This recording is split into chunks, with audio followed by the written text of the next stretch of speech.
ಶ್ರೀ ಲಕ್ಷ್ಮೀದೇವಿಯು ಸಮುದ್ರ ಮಂಥನದಿಂದಲೇ ಆವಿರ್ಭವಿಸಿದ್ದು ಕ್ಷೀರಸಾಗರದಿಂದ ಅವತರಿಸಿದಳೆಂದು ಹೇಳಲಾಗುತ್ತದೆ. ಹೀಗಾಗಿ ಲಕ್ಷ್ಮೀದೇವಿಯನ್ನು ಕ್ಷೀರಸಾಗರ ತನೆಯೇ ಎಂದು ಕರೆಯಲಾಗುತ್ತದೆ. ಇಂದು ಹಬ್ಬ ಆಗಿರುವುದರಿಂದ ಈ ವ್ರತದ ಹಿನ್ನೆಲೆಯನ್ನು ತಿಳಿದುಕೊಳ್ಳಿ.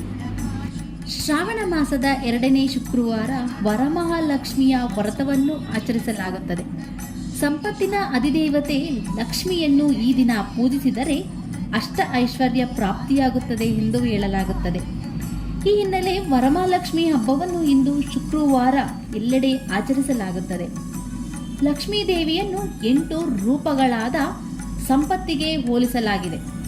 ಜ್ಞಾನ, ಐಶ್ವರ್ಯ, ಸುಖ, ಆರೋಗ್ಯ, ಧನ, ಧ್ಯಾನ, ಜಯ, ವಿಜಯ ಇವುಗಳಲ್ಲಿ ಲಕ್ಷ್ಮಿಯ ಲಕ್ಷಣಗಳೆಂದು ಹೇಳಲಾಗುತ್ತದೆ. ವರಮಹಾಲಕ್ಷ್ಮಿ ವ್ರತವನ್ನಾಚರಿಸುವುದರಿಂದ ಜ್ಞಾನ, ಐಶ್ವರ್ಯ, ಸುಖ, ಆರೋಗ್ಯ, ಧ್ಯಾನ, ಜ್ಞಾನ, ಜಯ, ವಿಜಯಗಳೆಂಬ ಅಷ್ಟ ಐಶ್ವರ್ಯವು ಪ್ರಾಪ್ತಿಯಾಗುತ್ತದೆ ಎಂಬ ನಂಬಿಕೆಯೂ ಸಹ ಇಡಲಾಗುತ್ತದೆ. ವರಗಳನ್ನು ದಯಪಾಲಿಸುವುದರಿಂದ ಮತ್ತು ಶ್ರೇಷ್ಠಳಾಗಿರುವುದರಿಂದ ಆಕೆಯು ವರಮಹಾಲಕ್ಷ್ಮಿ. ಒಮ್ಮೆ ದುರ್ವಾಸ ಮಹರ್ಷಿಗಳ ಶಾಪದಿಂದ ಇಂದ್ರನು ರಾಜ್ಯಭ್ರಷ್ಟನಾಗಲು ಸ್ವರ್ಗಲಕ್ಷ್ಮಿಯೂ ಸಹ ಸ್ವರ್ಗವನ್ನು ಬಿಟ್ಟು ವೈಕುಂಠ ಸೇರಿದಳು.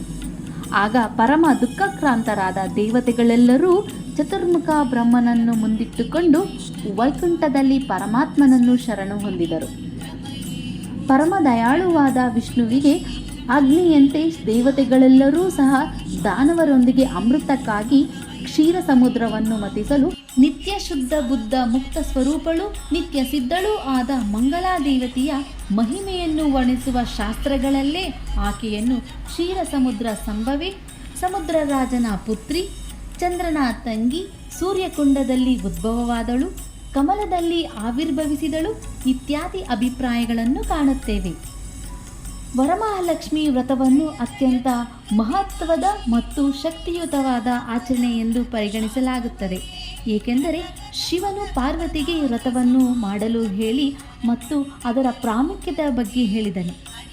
ವರಮಹಾಲಕ್ಷ್ಮಿ ವ್ರತವನ್ನು ಮಾಡುವ ಜನರು ಎಲ್ಲ ರೀತಿಯ ನೋವು ಮತ್ತು ದುಃಖಗಳಿಂದ ಮುಕ್ತರಾಗುತ್ತಾರೆ ಮತ್ತು ಈ ವಿಷಯವನ್ನು ಅನುಭವಿಸುತ್ತಾರೆ. ಅಲ್ಲದೆ ಜನರ ಜೀವನ ಮತ್ತು ಮನೆಯಲ್ಲಿಯ ಸಾಮರಸ್ಯ ಮತ್ತು ಶಾಂತಿ ಮೇಲುಗೈ ಸಾರುತ್ತದೆ.